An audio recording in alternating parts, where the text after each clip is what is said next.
Bonjour, aujourd'hui mon objet sera une pièce d'étoffe. L'histoire que je vais vous raconter parle d'un empereur. Elle est tirée d'un conte d'Andersen, Les habits neufs de l'empereur. Un empereur qui aimait bien s'habiller. Il voulait toujours d'ailleurs être le mieux habillé et un jour des brigands, sachant cela, viennent le voir et lui proposent de lui faire un habit extraordinaire, si extraordinaire que l'étoffe qu'ils vont utiliser sera invisible pour les sots et les imbéciles. Et il commence le travail. Il envoie un premier ministre pour voir l'avancée des travaux et le ministre, découvrant rien, parce que l'étoffe était invisible, n'existait pas, ne voulant pas passer pour un sot, un imbécile, revient voir le roi en disant « le travail est magnifique, il avance bien ». On envoie un deuxième ministre qui, comme le premier, ne veut pas contredire qui que ce soit, ne veut pas passer pour un sot, un imbécile, et déclare que la tenue sera magnifique.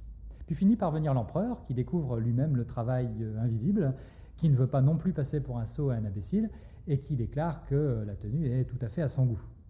Finalement, un défilé vient où l'empereur doit défiler dans les rues avec sa tenue extraordinaire, et tout au long du défilé, on se passe de mot en mot en disant « seuls les sots et les imbéciles ne voient pas l'étoffe qui couvre le roi ». Finalement, c'est le petit enfant qui, voyant l'empereur nu comme un verre, s'exclame « mais pourquoi l'empereur est-il nu ?» Et l'ensemble de la foule, comprenant la supercherie, se met à éclater de rire aux dépens de notre pauvre empereur. Cette histoire illustre assez bien ce qu'on appelle l'effet de cour. En entreprise, bien souvent, on n'ose plus dire, on ne dit pas, on n'a pas l'autorisation de dire. Finalement, 3 questions pour nous, pour vous, managers. Est-ce que moi-même, j'autorise la contradiction, j'autorise mes équipes à me dire ce qui ne va pas?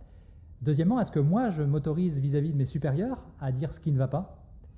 Et troisièmement, est-ce que je donne de la liberté, de la créativité à mes équipes pour aller vers des sentiers encore non explorés et innover?